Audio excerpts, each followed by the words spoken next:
Salam and peace.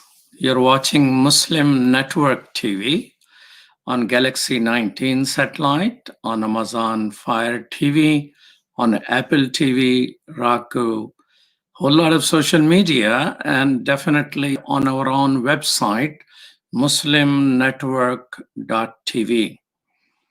We're always there on 24/7 on all these mediums.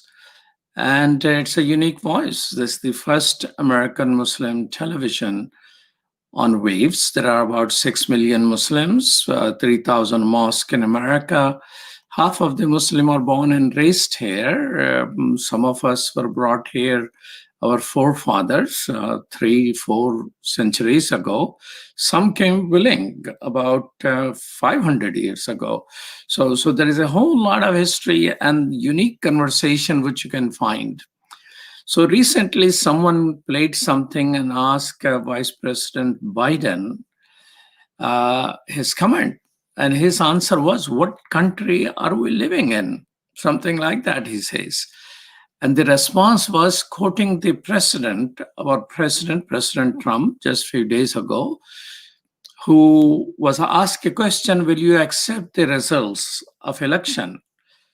He said, "Well, we are going to have to see what happens. You know that I have been complaining very strongly about the ballots, and the ballots are a disaster." We're quoting, remember? Ballots are a disaster. And he added, "Get rid of ballots, you will have a very peaceful, there won't be a transfer, frankly, there will be continuation," unquote. This is the way our president responded. Does it increase confidence in our electoral process? Are we going to be a model democracy for the rest of the world, where sometime there are elections, other time there is a dictatorship or military takeover, or our country gonna have pretty soon in which a big leader is always elected with the 99% of the vote? What country are we in? 50% Republicans and independents who lean Republican, they believe that traditional American way of life is disappearing so fast that we may have to use force to save it. What country are we living in? Well, America, right? This is the country when people use guns to save America according to their vision. Right, this was that country. This was a country which native people were outgunned. So history is there, and what is happening around the world is in front of us, and people are purchasing guns.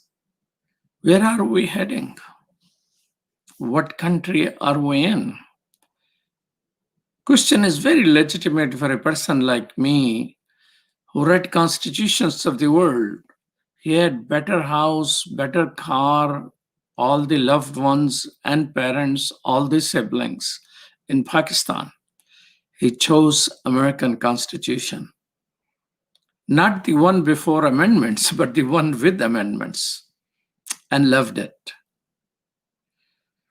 What country are we in? Is it going to be Hong Kong? Is it going to be Cairo or Belarus? What country is it going to be? To discuss all of this with us is a person who writes often, Bob Kohler. Welcome to Muslim Network TV, Bob Kohler. Hi, good morning. Good to be here. Good morning. Bob Kohler used to work for Chicago Tribune, and now he's a freelance reporter and an editor, 40 years in journalism, native of Michigan who moved to Chicago. Well, welcome to Chicago, because I never told you that 30 years ago, did I? No, I don't think so. Well, I have been in Chicago longer than you, that's Okay. why it was. I should have welcomed you. Well, maybe you did, and we've forgotten it. It's been a long time. Well, tell us, what are the future scenarios? What to expect if Trump wins, and what to expect when Biden wins? Oh my gosh. Those those are somewhat complicated questions. And basically, I'll start out by saying I have no idea. I don't know. Um, I I mean, if Trump wins, what does that even mean for Trump to win? Does it does it mean he wins because they don't count the ballots? I mean, so does it mean he wins because they have already packed the Supreme Court and the Supreme Court rules whatever suits are settled before it in his favor? Um, you know, if Trump wins, is that really the same thing as saying that Biden wins, but Trump refuses to leave office? There's there is more uncertainty than I have ever seen in an election in my lifetime.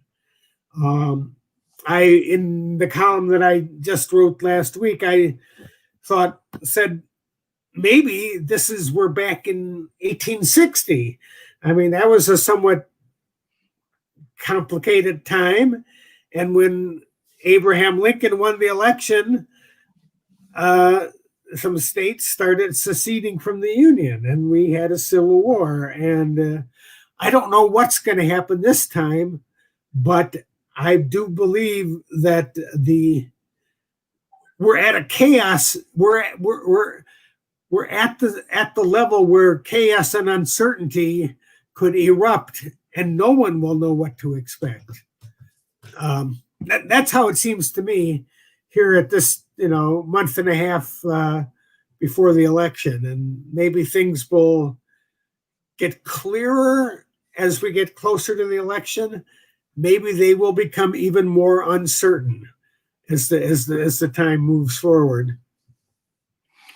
So, is it possible that in the evening of elections, before all the remote ballots, absentee ballots are counted, somebody will declare victory? Yes, it is certainly possible that, and the somebody who declares victory is probably going to be Donald Trump. I mean, yes, it is certainly possible, and because he's already set the stage, for the dismissal of the mail-in ballots, and What about if Biden also declares a victory? Well, that's an interesting possibility, and I presume if Biden declares a victory, it will be because there has been a very clear, landslide of support for Biden. And then if that happens, I mean, from what it seems like to me at this point, the best possibility would be a landslide for Biden, so that his victory could not easily and simply be challenged, by the sitting president. If it's close, it'll very certainly be challenged one way or the other. Maybe it's possible for the victory to be such a landslide that Trump is unable to challenge it. I don't know, but maybe that seems like the best scenario is that. And then, so how long do you think? I mean, considering that some states don't count ballots on the same day, yeah, have come in mail. What do you think is the a realistic scenario when election will be declared who won. I mean, definitely not that night, although some people may claim victory. Yes. But do you think it will take 7 days, 10 days, 2 weeks? I mean, without a Well, fight. I mean, yeah, when I mean, will I've we heard, be able you to know, count all ballots?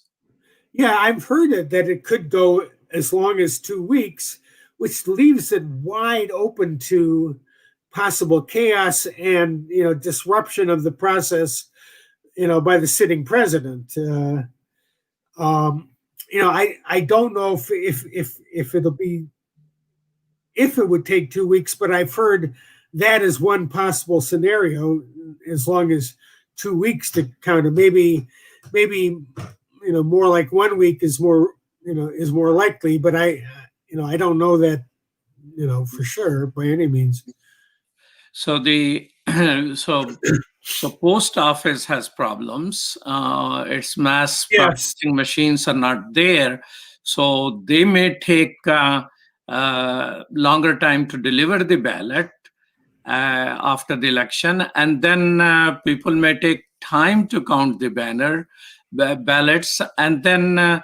As president want many people to watch, it seems then Democrats will be watching too. So there will be too many watchers from both sides, and everybody will be fighting on each vote. So that will delay counting of the ballot and certification of the results.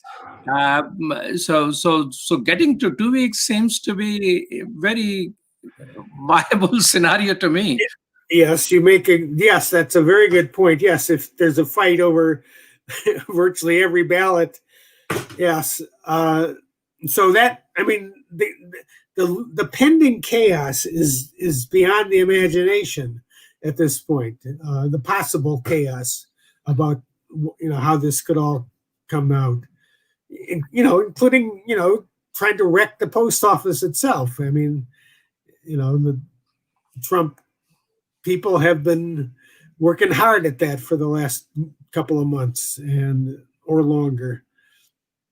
Well, post office had been target for several years since COVID Yes, first yes, started, absolutely. wanted to privatize, and then this guy is appointed by President Trump, whose mission seems to be dismantle everything which is out there. Right. Yes. So Yes. some courts have said that reinstate machine, but I don't know if they have spent $500 million dismantling the machine. Now they will say we don't have $500 million to reinstall. Dismantling is Yeah. always a easier job destruction than construction. Yeah. It's So what about if one or the two, both sides declare victory?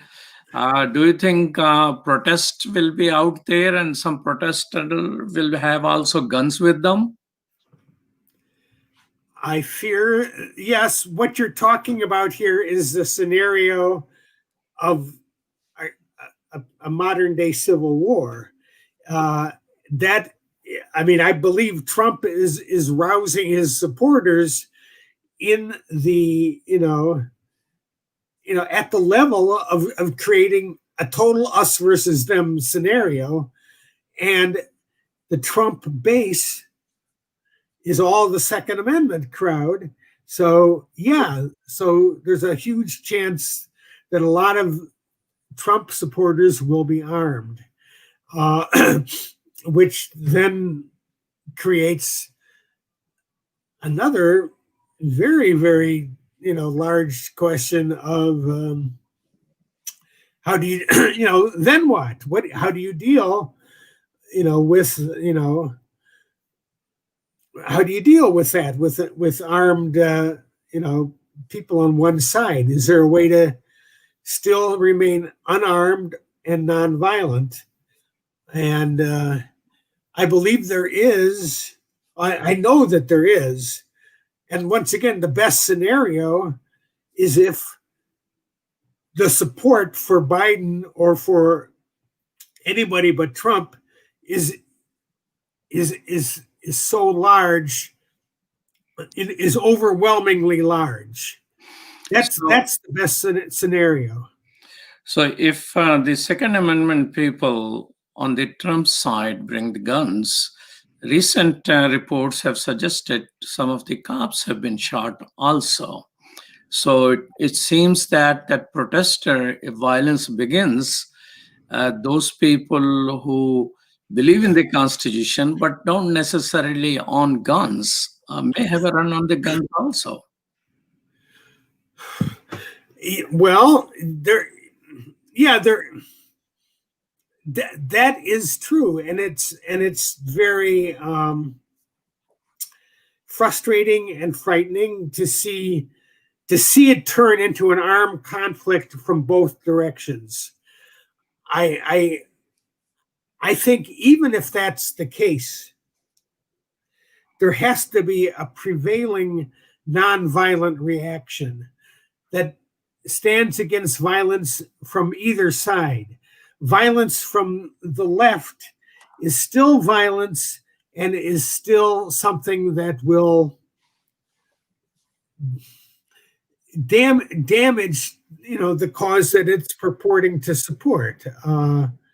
There has to be a nonviolent movement that transcends, the us versus them, the Civil War scenario, of Trump supporters versus Biden supporters, or whatever you want to call it. This is Imam Malik Mujahid, and you're watching Muslim Network TV, and we're talking with a reporter who has worked for 30 years, Bob Kohler, and we'll be right back after these messages.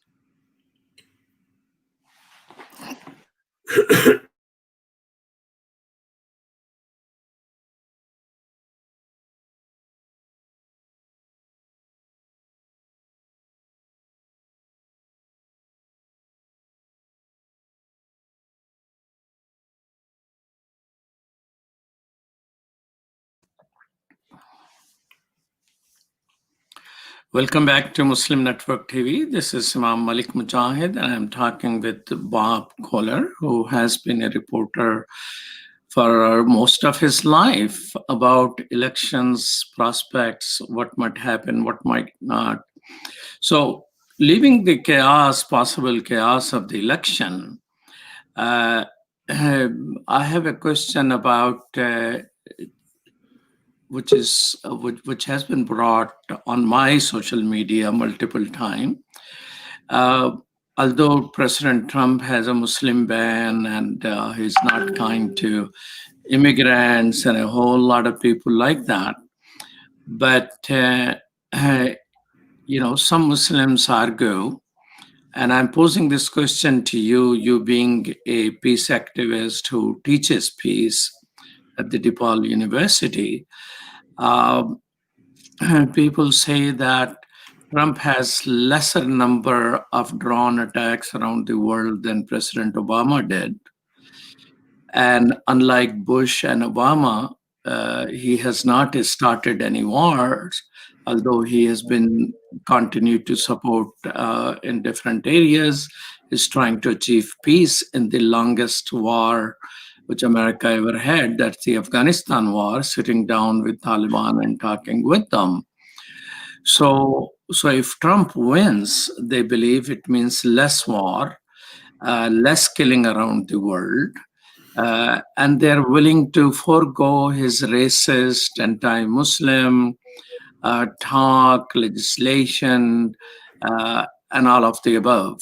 And the same people also sometimes are appreciative of him taking a stand against China, which is a communist totalitarian regime which has just adopted market economy to get rich. So as a person who teaches peace, don't you think a Biden who is a centrist, and I mean, this is not my opinion, but this is being discussed, so I'm presenting it to you. So I hope you will not take it personal, this particular scenario. And him being a centrist, he's already talking about regime change around the world, and he wants to restore the type of America which wanted to be policemen around the world. So, as a person who teaches peace, what do you think? Okay. Well, no, you are absolutely right when you talk about Bush and Obama and all. Donald Trump is a symptom. He is not the problem or the disease. He is just one more symptom of a very problematic situation in this country, which is its un, unaddressed marriage to militarism and war. And this has to stop. And you're right.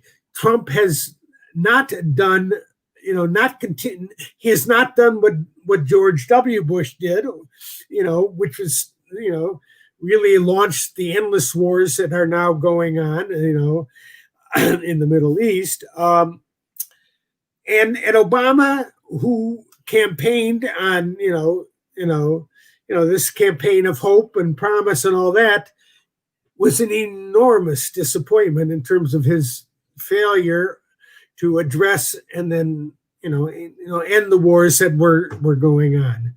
So Trump, I have no belief that Trump has an interest in ending wars per se. He is doing whatever he's doing for his own interest, and I'm sure he is as tied to the military-industrial complex as any of the other presidents.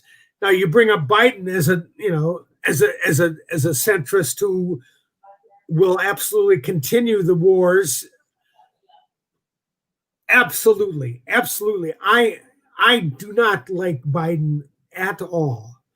Biden, once again, is the Democrats' lesser evil choice, just as Hillary Clinton was the lesser evil choice against Trump in 2016. And, we saw the way Bernie Sanders, and even Bernie has only minimally addressed war in the military-industrial complex, but he is, somebody who is in that area, and I believe he would address it. But Bernie was utterly marginalized and dismissed by the Democrats, the Democratic National Committee, by the media, and so, and then, and we're given Biden, the status quo candidate. And Biden,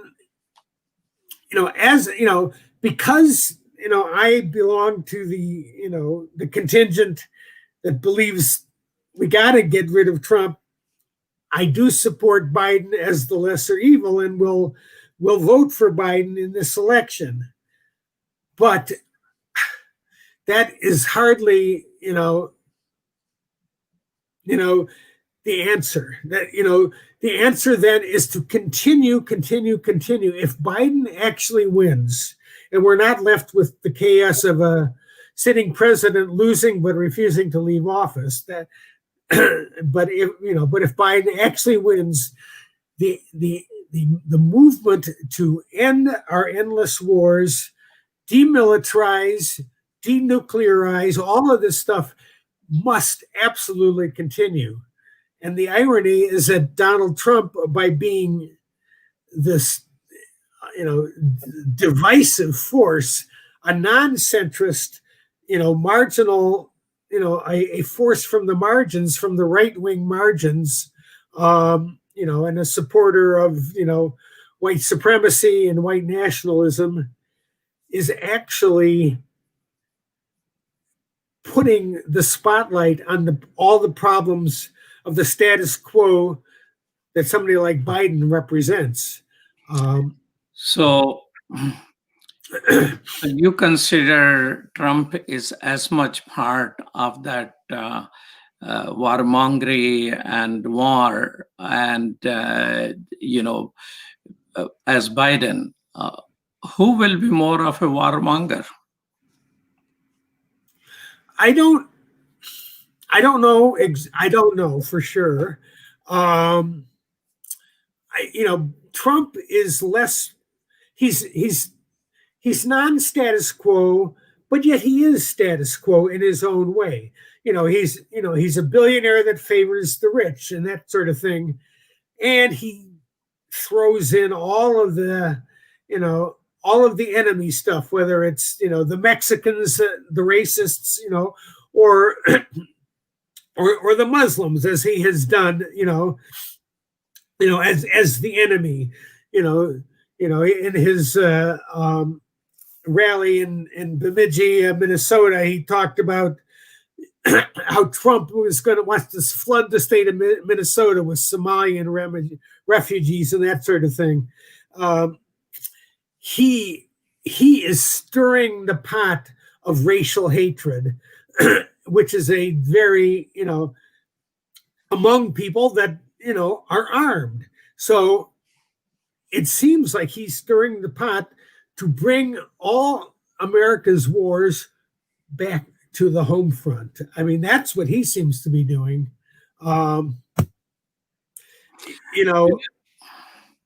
Do you think that if elections are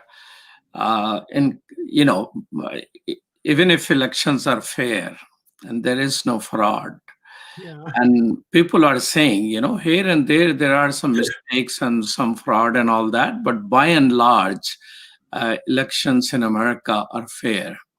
But the way conversation is going, there is a high level of anxiety, a high level of concern about the election and the foreign interference. Two communist countries, one Russia, well, no longer formally communist, but former communist country and still hardly a democracy, and China, which is declared communist country, they have picked horses in this particular race. And supporting, and not to count Saudi Arabia and Iran, and they also want to have influence. So what's going to happen to decide the election? So somebody asked Biden about that, and he said, and I quote, "I promise you, I'm absolutely convinced." And talking about the military, he said, "I promise you, I'm absolutely convinced we'll escort him out from the White House with great dispatch." So he's relying on military to hand him over the presidency if according to his and democratic perspective, they win. Now, do you think that's a possible scenario? Well, yes, it is certainly a possible scenario. I don't think it'll be a simple scenario of, oh, okay, let's escort him out, problem solved. I think who knows what kind of chaos will, will erupt if that's what happens. Like I say, I'm just sitting here in a state of, what's going to happen? I don't know. But yes, having Trump escorting Trump, the declared loser out of office, is a possible scenario. I don't know if that's what'll happen. Well, General Mark Milley, he's the highest military official. He told Congress that the military would not intervene to resolve any dispute over the election's outcome. And but Biden seems to be in confidence that is going to be one of these scenarios. Either way, if arms are involved, even if military steps in, don't you think there is a risk of military getting divided? Oh, yes. I mean, like I say, going back to this larger issue that, we brought up earlier of Trump simply being a symptom of a long-standing problem. Yes. The military budget in this country is virtually $1 trillion. It's half or more than half of the entire budget, and so there's an enormous, you know, an, an enormous, militarism. The military industrial complex has a grip on this country that is so large that it's never ever talked about except at the margins. So who knows what can happen? I mean, so the military could, could go in multiple directions on this whole issue. You're watching Muslim Network TV on Galaxy 19 satellite, which covers United States, Canada, and Mexico, as well as Apple TV, Roku, and Amazon Fire TV, and also on our website, muslimnetwork.tv. This is Imam Malik Mujahid. I'm talking with Bob Kohler, and we'll be right back after these messages.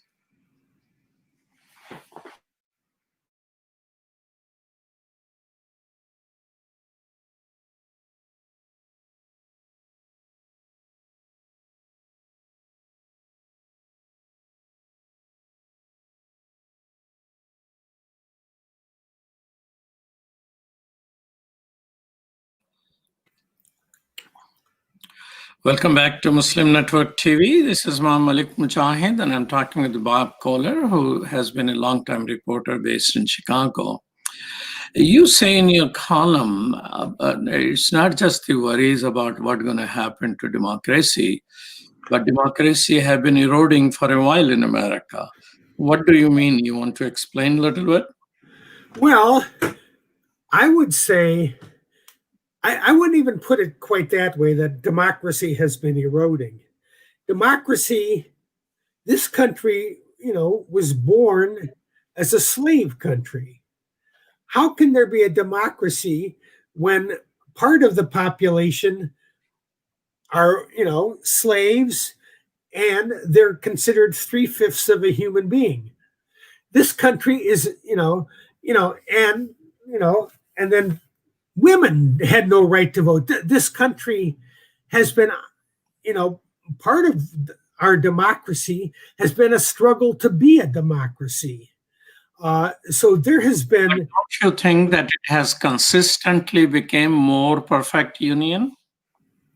No, I think it has become complexly, more and less perfect both at the same time. So yes, certain,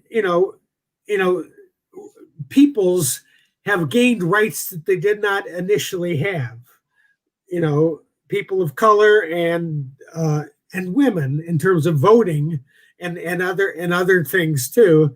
But in that same process, there has been a huge grab of power. President Eisenhower called it the military-industrial complex. And of course, he waited till the end of his presidency to talk about it. He didn't talk about the military-industrial complex while he was president, only as he was leaving office. And I believe that's because the president does not have the power to stand up against the military-industrial complex.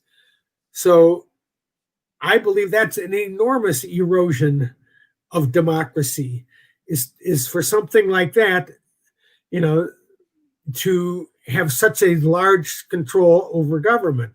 Most people do not want us to go to war. Certainly, from the wars of my lifetime, from Vietnam to the current endless wars, have been enormously opposed by the general public. And if we were a democracy, we would not be doing, waging such wars. But we're not a democracy, except in a more superficial sense. So we do not have a democracy that goes deep enough to end the war. What context Eisenhower says? He was a military man. He was a very celebrated person. Yes. And he was part of that establishment, which he says is an establishment. So what was the context in which he said? Which he, well, I'm just trying to, I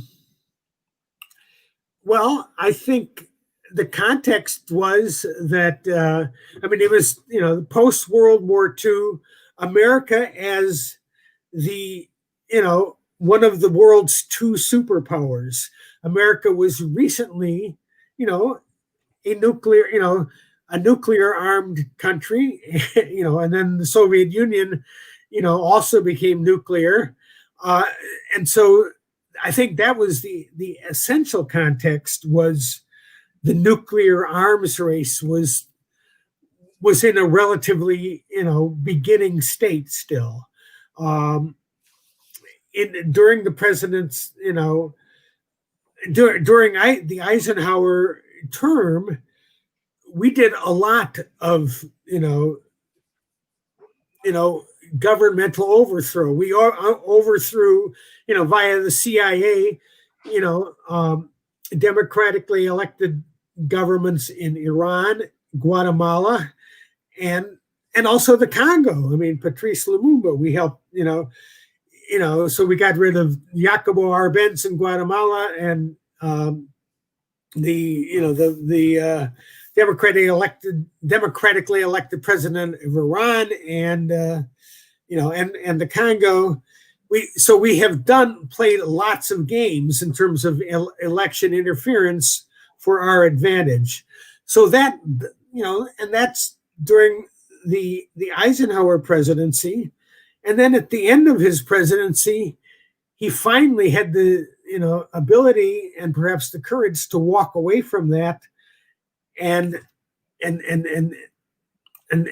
quote, warn us about the military industrial complex. But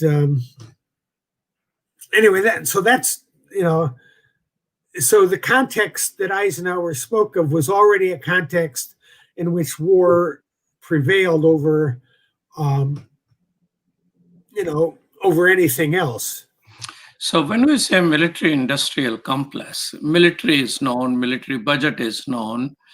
What are the industries? I mean, you're talking about what percentage of the economy constitute a direct industrial component of the military industrial complex? Well, that, all right. I mean, I would have to, dig into, a lot of research to kind of get a sense of how many, countries and industries contribute to the military industrial complex. Certainly, lots of these, large industries, whether it's, Boeing and many others, direct, weapons builders and all that, directly, contribute to the, to this, at one point there was, kind of a scandal about things like, $1,000 for a toilet seat and that kind of thing. I mean, a lot of industries, a lot of companies can jump into the military and, and make a lot, and grab money. I don't have a, I don't have an analysis ready to, to say who or how many, but I know that there's a lot of, there's a large part of the, of the economy, is dependent on that. So, so if Biden is in support of status quo, and status quo is comfortable with military industrial complex, so do you see more domestic stability and more external wars with him? Do you think that complex will support Obama over Trump? Well, once again, these are, what is the scenario in which, Biden will, come to power, presuming that he does. My hope is that the scenario in which Biden comes to power is that he clearly was pushed into office, by a progressively oriented public that stands for things like Medicare for all and the Green New Deal and all so dealing and an anti-war base that it becomes clear to Biden that he has to address the issues and concerns of the public that put him into office. If that doesn't happen, he will just be at best, the next Obama, who seems good in some ways and has a superficial,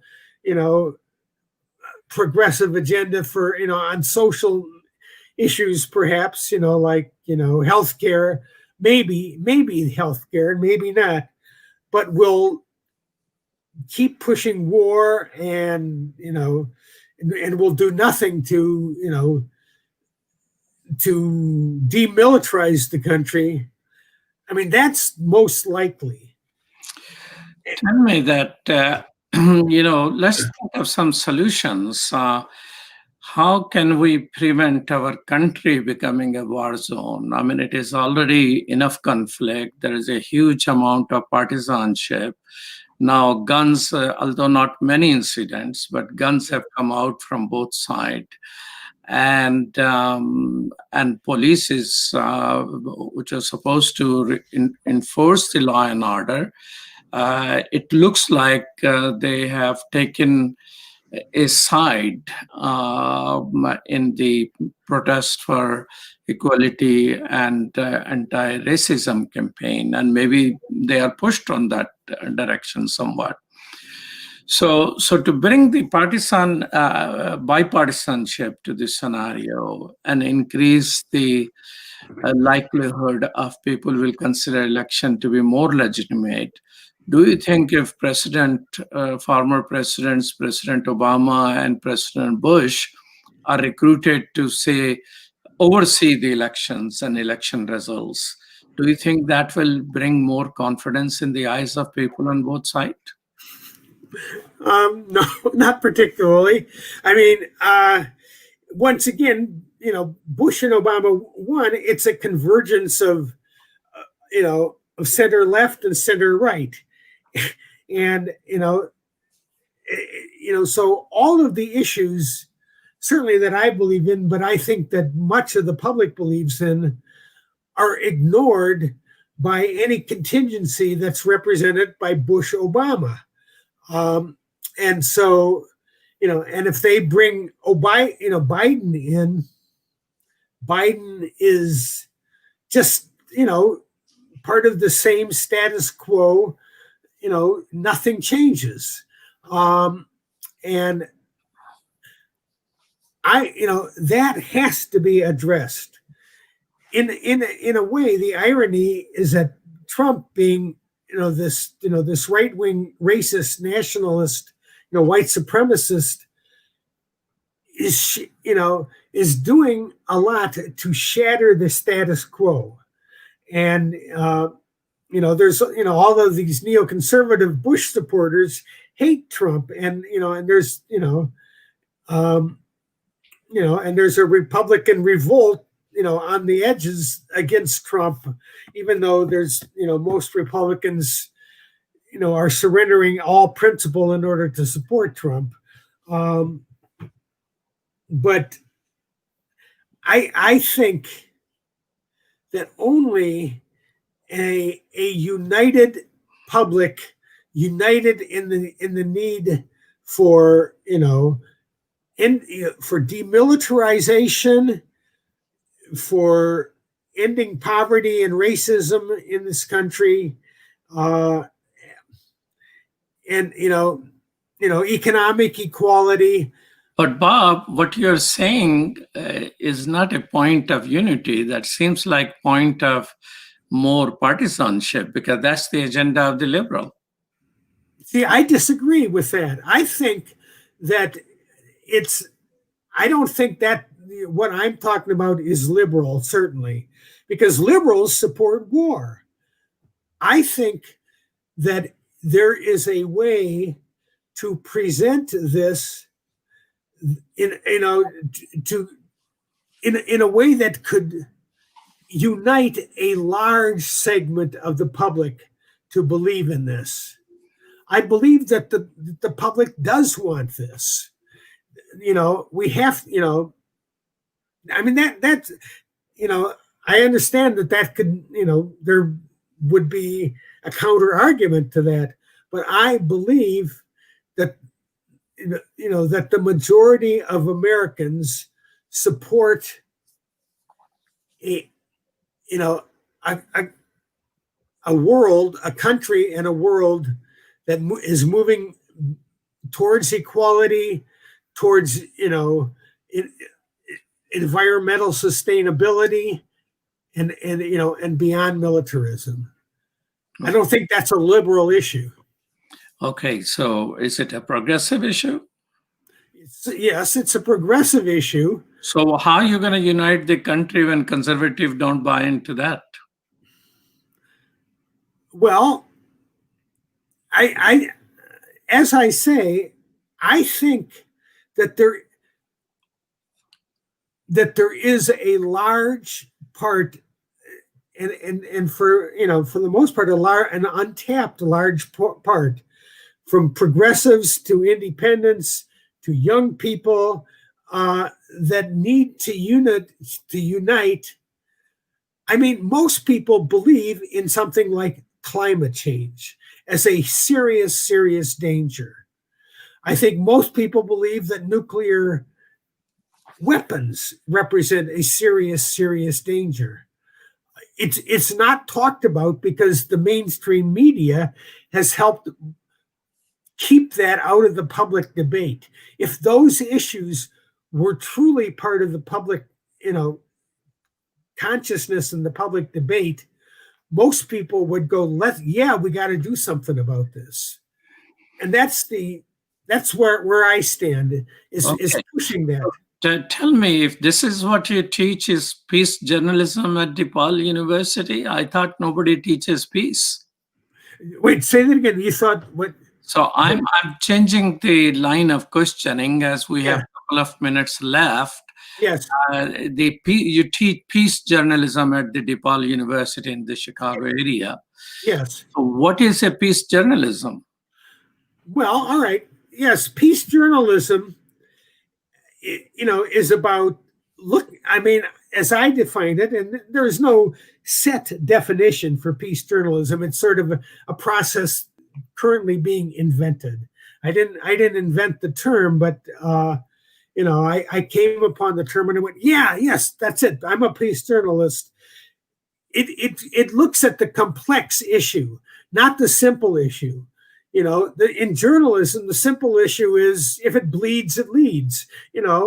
Chaos and disorder and crime, they're easy things to write about. Conflict is easy to write about. What is the context of a context? What is the larger issue, the larger truth? What is the larger truth in war? Well, both sides have a point of view. All sides have a point of view. And in peace journalism, you don't choose sides. You listen to everybody, and you look for the larger truth. And the larger truth is always about people connecting and getting along. Okay, so you're asking journalists to be more objective, essentially. But tell me, what is happening to peace movement in this country? Is there something called peace movement any longer? Yes, there is. There definitely is. And it's still on the margins. And as a journalist, I blame journalism for that. journalism has not opened itself to the enormity of the desire for peace in this country. And that is my particular issue, is to open journalism to understanding and writing about peace. It pretends to do so, but only peace that's maintained by the military, which is not peace at all. You know, the ironic joke is peace is that moment, when everyone is reloading. I mean, it's that short period of time between wars. And we teach history by going from one war to the next. There has to be an entire consciousness shift. This is not a simple issue, obviously, but it's what I believe in, and it's what I am trying to devote myself to, is pushing for the consciousness shift. Thank you so much for Bob Kohler, for your ideas, your thoughts, your hope, and you're continuously focusing and preparing by next generation by teaching them peace journalism. I hope your classes are overcrowded and there are more people to teach to. And thank you, Sherdil Khan and Dr. Abdul Wahid, for producing today's show. You're watching Galaxy 19 satellite for Muslim Network TV. Muslim Network is always not only on Galaxy 19 satellite, but Amazon Fire TV, Apple TV, Roku, and our own website, muslimnetwork.tv. Peace. Salam.